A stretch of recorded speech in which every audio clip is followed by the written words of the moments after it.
अबे डीएस, तेरे को क्या लगता है तू ही लेके आ सकती है खली को? मैं लेके आ सकता हूँ खली के टक्कर के पहलवान को। चल देख।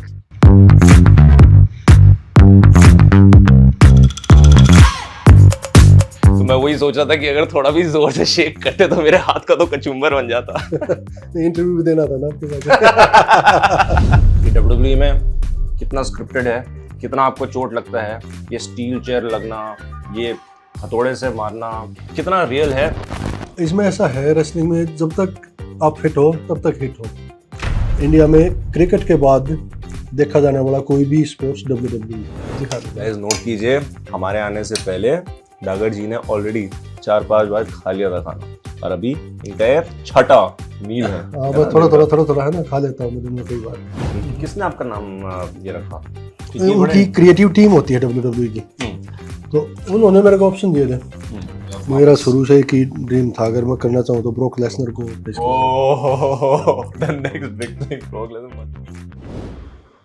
तो ध्वनि, मैं देने आया हूं तेरे को टक्कर और मेरे साथ जुड़े हैं एक ऐसे पहलवान who is with a height of 6 feet 4 inches, weighing under 242 pounds, Jeet Roma. Hello sir, कैसे हैं आप? मैं ठीक हूँ, आप कैसे हो? बहुत बहुत बढ़िया। जब मैं सर से मिला था इंटरव्यू से पहले, जब इनसे मुलाकात हुई थी तो बहुत ही अच्छी तरह से डेलिकेटली इन्होंने मेरा हाथ शेक किया और फिर मुझे हक किया।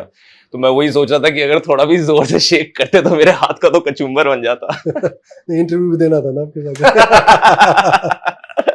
तो एनीवे हम यहाँ पे तो वही सोचती कि क्यों ना इनके साथ खाना खाया जाए एंड देखते हैं इनकी डाइट कैसी है। तो सर आप मुझे बताइए कि नॉर्मली जब आप खाते हैं तो आपकी डाइट कैसी रहती है? मैं प्योर वेजिटेरियन हूँ, हम्म। तो अंडा मीट मैंने कभी खाया नहीं, तो डाइट मेरी यही होती है। ज़्यादातर कोशिश करता हूँ, चने हैं, पनीर है। तो बहुत सारे लोग पूछते हैं, आपने सही क्वेश्चन पूछा, बहुत सारे लोग मेरे से भी पूछते हैं कि प्रोटीन आप कैसे पूरा करते हो। तो पहले जब मैं रेसलिंग करता था तो उस टाइम घर का दूध होता था, तो मैं 6 लीटर दूध रोज का पीता था। तो उसमें उस टाइम हमें ये नहीं पता होता था कि प्रोटीन भी पूरा करना होता है या कितना होता है, क्योंकि रेसलिंग में ये चीज़ें देसी पहलवानी में पता ही नहीं जाती। लेकिन हाँ, शायद अगर अब हम देखें तो उसको मेरे ख्याल 1 गिलास दूध में 6-7 ग्राम प्रोटीन होता है, 6-7 या ज़्यादा। तो वो 6 लीटर में मेरे ख्याल ज़्यादा ही हो जाता होगा मेरा डेली का प्रोटीन, जितनी रिक्वायरमेंट होती है बॉडी की। ओके। तो अब घर का दूध नहीं है, कहीं बाहर रहना, कभी यूएस, कभी कनाडा, कभी कहीं पे होता है।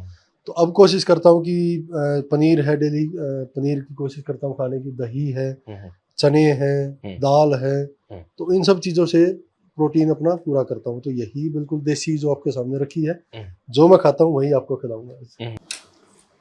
वहाँ पे जब आप ट्रेनिंग कर रहे थे वहाँ पे NXT में, तो वहाँ के जो पहलवान थे उनकी डाइट आपने देखी, तो उनकी डाइट बेसिकली कैसी थी जब आपने उनका नोटिस किया, आपके साथ बैठ के खाना खाते थे वो? उनकी डाइट यही होती है, राइस, चिकन बहुत सारा, और सैलड, कुछ उबली हुई थोड़ी सब्जियां, ये डाइट होती है उनकी। अच्छा, एक चीज मैंने वहां पे नोटिस की, बहुत सारे रेसलर ऐसे हैं, वो मेरे से भी पूछते थे कि वेजिटेरियन होके, मतलब पहले तो ये मुझे बोलते थे कि आप झूठ बोल रहे हो, वेजिटेरियन हो नहीं। वेजिटेरियन होके कोई इतनी पावर या ऐसा हो नहीं सकता। एक मिथ है, हमारी कंट्री में भी बहुत सारे लोग बोलते हैं। तो जब उनके साथ में रहा तो वहाँ पे पता चला, मेरे को देख के ये मुझे अच्छा लगा, कई रेसलर और वेजिटेरियन मिल गए जो खाना नहीं चाहते थे, लेकिन उनको खाना पड़ता था कि बिना इसके शरीर में जान नहीं आएगी। और उन्होंने खुद को ये बोला मुझे कि 2 महीने बाद, 3 महीने बाद, मतलब एक शरीर एक अलग ही लेवल पे लग रहा है, फिटनेस है, ये सब कुछ, क्योंकि वहाँ का कल्चर है यूएस का। कहीं भी आप जाओगे, मंडे को ही आएंगे लोग ऑफिस में या कहीं भी, start I am tired, I am tired. तो मैं उनको ये बोलता था कि हमने यहाँ भी नहीं सुना, कभी हम नहीं सुनते कि आई एम टायर्ड से शुरू हो जाते, ऑफिस में जाते हो आप, शुरू वाले मंडे को गए और जाके। तो मैं बोलता था कि तो बात करते हो कि आपके अंदर पावर कैसे आती है स्पीड में, मेरे मुँह से कभी सुना है कि आई एम टायर्ड? तो वो चीज़ बोले कि हाँ, ये बात बिल्कुल सही है। तो ये चीज़ें वहाँ पे बहुत एक मिथ फैलाया जाता है कि हाँ भाई, यही खा के जान आ सकती है शरीर में, लेकिन खाते हैं नॉर्मली। फिर हम तो अपने बड़े बुजुर्गों से ये सुनते आए हम, हाथी को देख लो, घोड़े को देख लो, ये कौन सा मीट खाते हैं। तो बात भी सही है। सबसे मेन चीज जो हाईलाइट में आई थी जब आपने किसी को फेस किया था, किसी कॉम्पिटिटर को, तो वो था आपका मैच एजे स्टाइल्स के साथ। मेरे को अपना एक्सपीरियंस बताइए कैसा था एजे स्टाइल्स के साथ जब आप इन रिंग थे। पहले मैं इन रिंग के बारे में पूछना चाहूंगा और आउट ऑफ द रिंग कैसे वो उनका कैरेक्टर है। नहीं, जब मेरे को पता चला था पहले कि मेरा मैच एजे स्टाइल के साथ है, तो मेरे को खुद मतलब बहुत ज़्यादा एक्साइटमेंट भी थी और नर्वस भी था, क्योंकि एजे स्टाइल्स को ये बोलते हैं कि one of the great wrestler है वो WWE में, और उसके साथ मैच होना ही मतलब बड़ी बात थी। तो और फिर बात हुई, मिले, मैच हुआ। बहुत ही हम्बल पर्सन और बहुत ही मतलब, चलो मैच हुआ वो एक अलग चीज़ थी, इन रिंग का अलग था। उससे पहले बाद में एक इंटरव्यू भी है हमारा, आपने देखा होगा यूट्यूब पे, मैच के बाद का है, अगर नहीं देखा तो आप देखना। तो बहुत अच्छा उन्होंने बोला हुआ है, और मतलब मेरा तो बेस्ट एक्सपीरियंस WWE में वो उस मैच का था।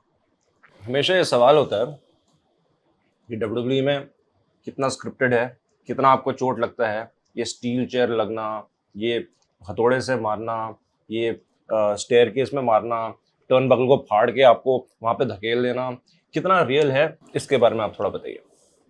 ये बिल्कुल बहुत सारे लोगों का क्वेश्चन होता है। देखिए, ये एक लाइव एक्शन होता है। WWE के सारे सुपरस्टार लाइव एक्शन करते हैं, जो भी कुछ है। और जो रही बात अपना रियल कितना है, मोस्टली 99% अगर मैं बोलूँ ना, वो रियल ही होता है सब कुछ। फेक उसमें कुछ भी नहीं होता। जो भी आप बोल रहे हो, कुछ भी मारना पीटना, सभी कुछ रियल होता है। वो बहुत सबको बहुत सारी, तकरीबन हर मैच में हर रेसलर को कहीं ना कहीं इंजरी होती है। कई रेसलर मर भी चुके हैं फाइट करते हुए, तो वो ब्लड वगैरह वो आपने देखा ही होगा कि तो कितना निकलता, खून बहुत निकलता। तो ये बिल्कुल रियल है, सारा सब कुछ रियल है तकरीबन जितना मैंने वहाँ पे देखा है। So guys, don't try this at home, जैसे बोला जाता है WWE में। बिल्कुल। आपको सिर्फ कहाँ इंजरीज हुई हैं ट्रेनिंग के दौरान या परफॉर्मेंस के दौरान? मेरे ख्याल शरीर का कोई पार्ट बचा नहीं है कि जहाँ इंजरी नहीं होगी। अच्छा। दोनों घुटने, कोहनियाँ, शोल्डर, पसलियाँ, सभी कुछ टूटा हुआ है। लेकिन वही है कि जैसे आपने बोला कि इनको कुछ भी समझ के अपने घर पे ट्राई या कुछ भी ना करें, क्योंकि वहाँ पे हम इसकी ट्रेनिंग करते हैं डेली 6-7 घंटे, 6 घंटे तकरीबन डेली, 2-3 घंटे रिंग में ट्रेनिंग होती है, जिम में होती है। उसकी ट्रेनिंग बहुत ज़्यादा होती है, शरीर एक वैसा ही बन जाता है लोहे की तरह। तो ऐसा नहीं कि कोई भी ये सोचते हैं कि हाँ, बच्चे बहुत फॉलो करते हैं, घर पे ट्राई करने की कोशिश करते हैं, वो रिस्की भी हो जाता है बहुत बार, क्योंकि उसके लिए उनको ये नहीं पता, उनको ये देखते हैं बस, वो करने की कोशिश करते हैं, ये नहीं पता कि इसके पीछे कितनी मेहनत करते हैं इस लेवल तक आने के लिए।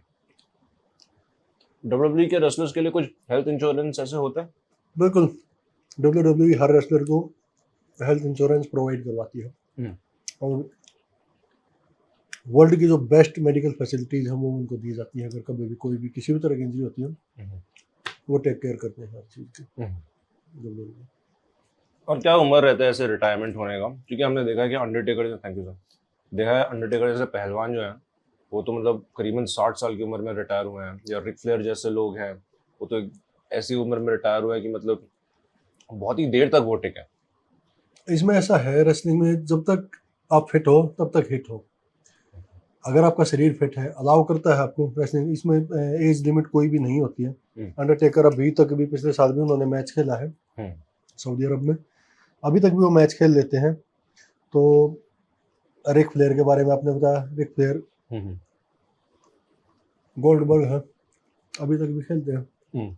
जिसका शरीर ठीक है, अगर फिट है, शरीर अलाउ करता है। बहुत सारे रेसलर ऐसे भी हैं 35 साल की उम्र में जो रिटायरमेंट ले जाते हैं, जिनको ये लगता है कि भाई एक, यहाँ हमने कभी नहीं सुना था कंकशन होता माइंड में, ये चीज़ बहुत होती है वहाँ पे रेसलर को। कई बार हम ऊपर से गिरते हैं, गिराते हैं किसी को, हमारी कोशिश यही रहती है कि सिर वो ऐसे कर ले, सिर ना लगे, पीठ लगे, ये सिर यहाँ से लग जाता है, माइंड में कंकशन हो जाता है।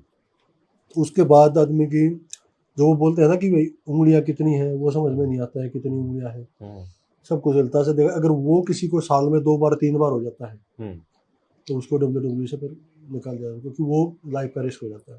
हम्म, तो ऐसी ऐसी प्रॉब्लम्स कई को होती है जो फिजिकली दिखाई नहीं देती, लेकिन जो माइंड की प्रॉब्लम है, कंकशन, तो उसका ठीक होने का कोई चांस नहीं होता। फिर यही होता है कि भाई अगर आगे की लाइफ ठीक तरह से जीनी है, रेसलिंग को छोड़ देना चाहिए।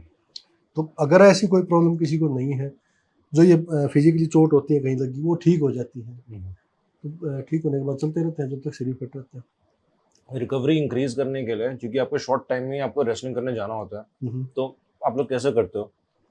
सबसे पहले तो अगर कोई भी इंजरी हुई है, आइस थेरेपी देते हैं, वो आइस वहीं पे सब वहाँ पे हर इवेंट पे होती है।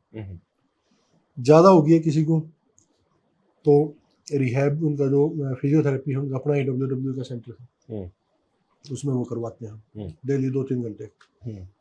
अगर इंजरी उसकी और ज़्यादा है कि सर्जरी की नौबत आ गई, उसके बाद भी सर्जरी होते ही 2-3 दिन बाद वो फिजियोथेरेपी शुरू हो जाती है। तो कोशिश ये रहती है कि बहुत जल्दी उसको दोबारा फिट कर दो। खाना कैसा लग रहा है आपको? बहुत बढ़िया, बहुत बढ़िया, बहुत अच्छा। मजा आ रहा है। तो यही डेली डागर जी खाते हैं, ऐसी टाइप का डाइट उनका रहता है, घर का खाना, शुद्ध देसी गाय के भैंस के घी के साथ, बिना मिर्च मसाले का, कोई मिर्च मसाला नहीं होता, कोई मिर्च मसाला नहीं होता है। अच्छा, तो थोड़ा ट्रेनिंग के बारे में बताइए कि डे 1 से आपका कैसा मतलब ट्रायआउट्स था? ट्राई आउट में स्टार्टिंग में उन्होंने प्रोमो से स्टार्ट किया था, सबके प्रोमो लिए थे, कैसे कि बोल के दिखाओ कुछ भी, अपने फेस एक्सप्रेशन या कुछ भी है। उसके बाद उन्होंने फिजिकल ट्रेनिंग करवाई थी सभी से। फेस एक्सप्रेशन मतलब पूरी एक्टिंग, ड्रामा, एक्टिंग तरह से, हाँ कुछ भी, हाँ। अच्छा, ऑडिशन, ऑडिशन, हाँ बस वो हाँ, कर दो। अच्छा। फिर फिजिकल 3 दिन 6-7 घंटे फिजिकल ही चला था, कि वहाँ इन रिंग में ड्रिल करवाना, बाहर बॉडी वेट स्क्वाट है, पुशअप्स है, जो भी है, इस तरह की एक्टिविटी सारी करवाई। और फिर गर्मी बहुत थी दुबई में, वहाँ बाहर ले जाके पार्किंग थी, तो वो जो पार्किंग का वो रैंप सा होता है, उस पर उन्होंने स्प्रिंट लगवाए बहुत सारे। तो इस तरह की उन्होंने 3 दिन मतलब एक ट्रायल लिया था सभी का। वहाँ से वो सारा मैंने पास कर दिया, तो वहाँ से सिलेक्शन हुआ था। अच्छा, अब देखो, अभी तो मैंने आपको दिल्ली में पकड़ लिया, ठीक है, लेकिन आपका पर्पस क्या है यहाँ पे आना, इसके बारे में बताइए। हाँ जी, ये आपका बहुत अच्छा क्वेश्चन है। मेरा यहाँ आने का पर्पस है कि WWE में है हमारे कितने रेसलर हैं, आप खुद भी रेसलिंग के फैन हो, यहाँ पे बहुत सारे फैन हैं। आप अगर गूगल पे भी सर्च करोगे, आपको पता चलेगा कि इंडिया में भी, इंडिया में क्रिकेट के बाद देखा जाने वाला कोई भी स्पोर्ट्स WWE। मेरा मेन मकसद ये है कि यहाँ पे मैं कुछ ऐसा प्लेटफॉर्म तैयार करूँ, उस लेवल की कंपनी वो चीज़ यहाँ पे इंडिया में स्टार्ट करें, जो अपने रेसलर्स हैं उनको एक प्लेटफॉर्म मिले। और मेरा मेन मकसद ये है कि WWE वाले भी यहाँ आके, या US वाले रेसलर हैं जो WWE में जाना चाहते हैं, उन्हें नहीं मौका मिलता, उनको भी यहाँ पे आके हम फ्यूचर दें। और हम कर सकते हैं, यहाँ पे हमारे देश में टैलेंट की कमी नहीं है, देखने वालों की कमी नहीं, किसी चीज़ की कमी नहीं, जुनून नहीं है, जो जुनून है, जोश है, सब कुछ है। तो मेरा मकसद यही है कि वो जो लड़के यहाँ पे रेसलिंग में घूम रहे हैं बेचारे, करके ट्रेनिंग कुछ नहीं होता, घूमते रहते हैं। अगर एकेडमी है, खली की भी एकेडमी है, और भी एकेडमियाँ हैं, उन्होंने रेसलिंग सीख ली, रेसलिंग सीख के आगे क्या है, फिर कुछ भी नहीं। तो वो चीज़ के लिए मेरा मेन मकसद है कि वहाँ से आगे जो चीज़ चाहिए वो यहाँ पे प्रोवाइड करवाए उनको।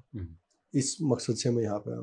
मैं, मेरी खुद की फैमिली, मेरी वाइफ है, मेरी बेटी वहाँ पे कनाडा में है, तो लेकिन फिर भी ये है कि चलो अगर मुझे नॉलेज है, कुछ मैं कर सकता हूँ, तो ये जरूर करना चाहिए यहाँ पे। बाकी देखते हैं कितने कर पाते हैं, कितना नहीं। आपके एकेडमी का नाम क्या है सर? एकेडमी का जीत रेसल स्क्वायर। ओके, नहीं मेरा पेट भर गया। आपका पेट भर गया? मैं ये थोड़ा थोड़ा है ना, दिन में 4-5 बार खा लेता हूँ। जी खा लेता हूँ। नोट कीजिए, हमारे आने से पहले डागर जी ने ऑलरेडी 4-5 बार खा लिया था खाना, और अभी इनका यार छठा मील है। हाँ बस थोड़ा थोड़ा है ना, खा लेता हूँ मैं दिन में कई बार। तो वैसे बोलते हैं लोग कि मसालों वाला या होटल में जाके खाना खाते हैं, मिर्च मसाले देख लो, इनमें कुछ भी नहीं है, घर का खाना बना हुआ सारा सब कुछ। बिल्कुल। और जो ये स्वाद होता है ना, ये कहीं नहीं आपको मिलेगा। आपका जो स्टेज नेम है जीत रामा, ये कैसे आया? आपका कॉस्ट्यूम कैसे डिजाइन हुआ? इसके बारे में थोड़ा बताइए। आपका सिग्नेचर मूव, उस पर भी आएंगे हम। जीत रामा एक्चुअली वहाँ पे WWE वाले, कोई भी रेसलर होता है सबको अपना नाम देते हैं वो अलग, क्योंकि वो नाम ही उनका एक तरह से उनकी वो रजिस्टर्ड करवा लेते हैं कि उस नाम को WWE के बाहर या कहीं भी पर वो रेसलर यूज नहीं कर सकता। तो इसलिए वो अपना नाम हर किसी को देते हैं। मेरा जीत रामा दिया है, इंडियन नेम था इंडिया के हिसाब से। 4-5 ऑप्शन दिए थे उन्होंने, मेरे को ये अच्छा लगा। अच्छा। हाँ, और कॉस्ट्यूम तो खुद ही अपने डिजाइन सब खुद करवानी पड़ती है, खुद अपना जो अच्छा लगे। वो डिजाइनर है वहाँ पे बहुत सारे। अच्छा। तो उनसे बोल के कि हमें किस तरह की चाहिए, क्या चाहिए, तो वैसे कॉस्ट्यूम डिजाइन करवा लेते हैं वो। अच्छा, मैं वापस आपके नाम पे आना चाहूंगा। किसने आपका नाम ये रखा?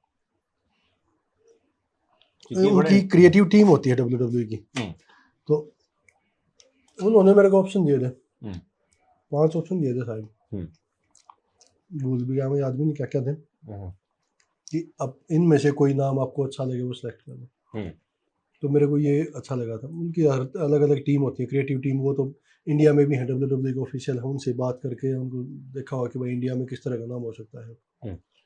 तो मेरे को अच्छा लगा कि इस नाम में जीत भी था, विक्ट्री का, और रामा अपने भगवान का भी नाम था, तो ये अच्छा लगा मेरे को।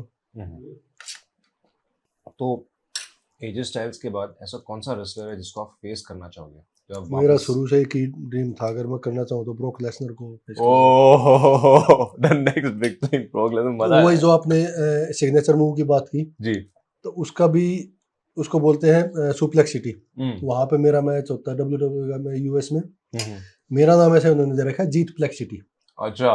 मेरी आप रेसलिंग देखोगे तो तकरीबन ऐसे, एक तो मेरा किसी को भी कॉपी नहीं की मैंने WWE में, कोई भी ऐसा मूव या कोई भी ऐसी टेक्निक नहीं है जो किसी की कॉपी करके, किसी के देख के, वो सारे मेरे अपने, उनको जो अपनी रेसलिंग में मूव थे उन्हीं को मॉडिफाइड करके थोड़ा सा मैं यूज करता हूँ, जो यहाँ से मैंने सीखा है अपनी कुश्ती से।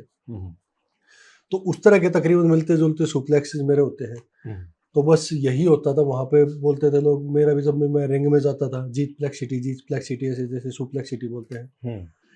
तो रेसलिंग भी मिलती जुलती है, बैकग्राउंड उनका MMA का है, और वो मेरा भी कुश्ती का था, मतलब इस तरह का एक फील्ड से गए हैं, तो मिलता जुलता सा, मतलब एक किसी गेम से थे, वो मेरा कुश्ती से था।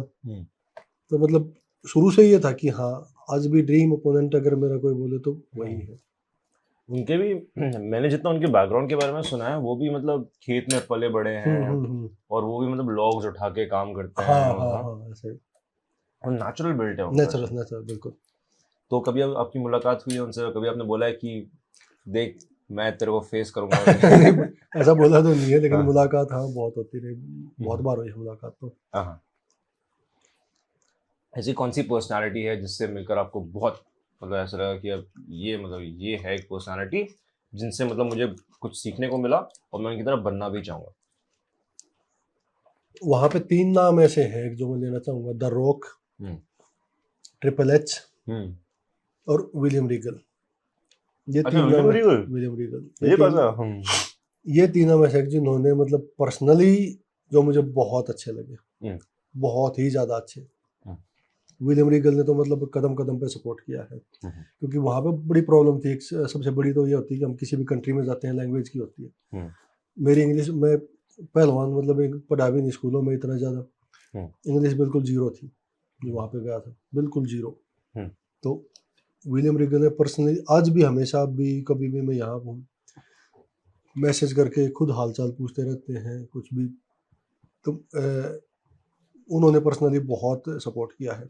ट्रिपल एच बहुत अच्छे इंसान है, और जो मैंने एक बताया अपना द रॉक से मिलकर मुझे बहुत अच्छा लगा कि मतलब उनकी पर्सनालिटी ऐसे है कि सभी की हेल्प करना है। यहाँ पे तो थोड़ा सा भी कोई कुछ बन जाए, बॉडीगार्ड साथ में होते हैं, ड्राइवर होते हैं, सभी कुछ। वो आज भी अपना वो ट्रक लेके चलते हैं, वो ट्रक सा बड़ा से जीप खुद ही ड्राइव करते हैं, खुद ही सब कुछ। मतलब पैसे की कमी नहीं है, नाम इतना बड़ा है, उसके बावजूद मतलब इतने हम्बल। वो कहीं भी, पीछे देखा था किसी लड़की का टायर पंक्चर हो, चेंज कर रही थी, अपने आप खुद उतर के वो टायर चेंज कर दिया। तो उस लेवल पे जाने के बाद एक मतलब ये इतना हम्बल आदमी मैंने नहीं देखा है कोई। अभी खाने के बाद मैं सोच रहा था कि क्यों ना हम थोड़ा अखाड़े की तरफ जाए हाँ, और अखाड़े वहाँ पे आपको थोड़ा अखाड़ा दिखाते हैं जहाँ से मैंने शुरुआत की थी। ABCD बोलते, जो मेरा तो स्कूल वही था जहाँ से मेरी रेसलिंग की शुरुआत हुई थी, वहाँ पे चलेंगे हम।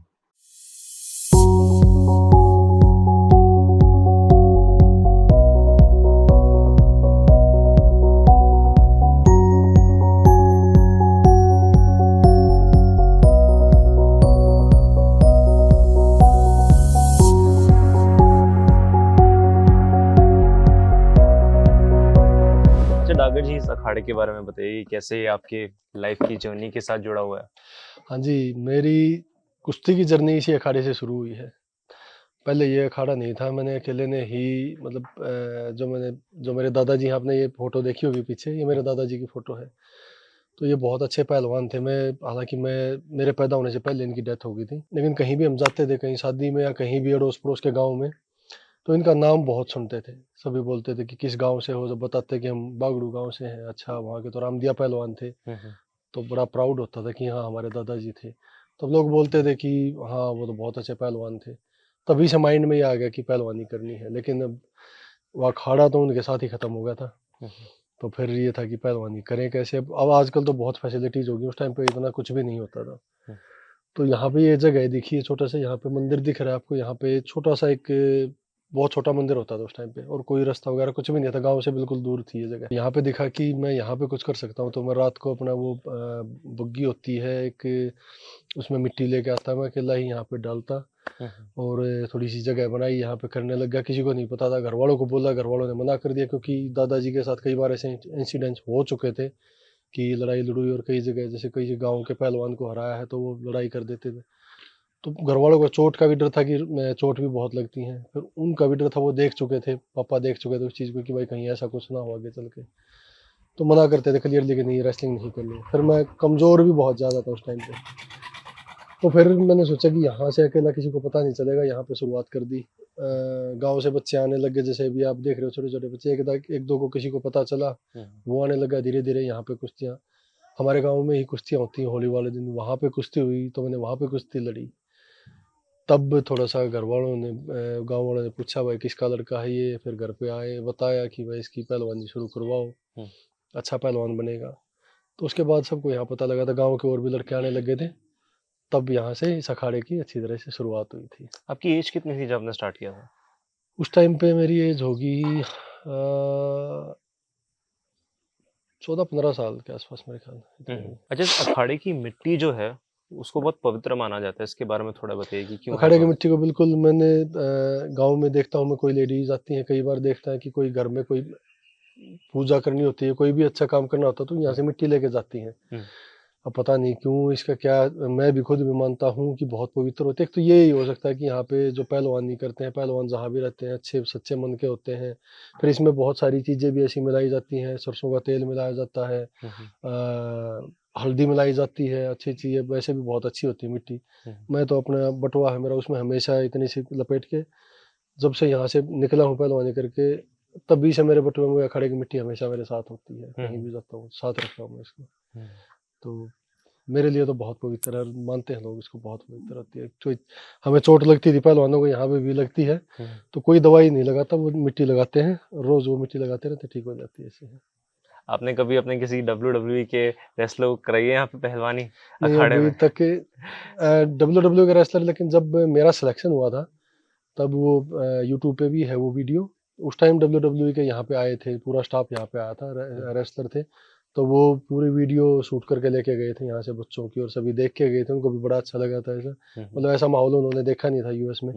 तो वहाँ पे पूरा वो मेरे ख्याल दिन में आए थे 2-3 बजे, और यहाँ से 10 बजे तक, रात के 10 बजे तक यहाँ पे शूट चलता रहा था। उनको बड़ा अच्छा लगा था बहुत। आज भी WWE में भी वो वीडियो वहाँ पे दिखाते हैं सभी को, एक अलग कल्चर उन्होंने देखा, अलग चीज़ यहाँ पे देखी सबको, बहुत अच्छा लगा था उनको।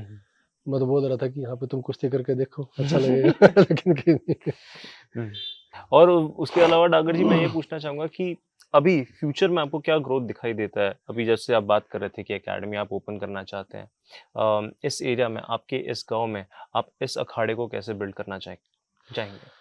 इस अखाड़े को देखिए, एक तो हमारे गांव में स्टेडियम भी बन चुका है, बड़ा स्टेडियम भी।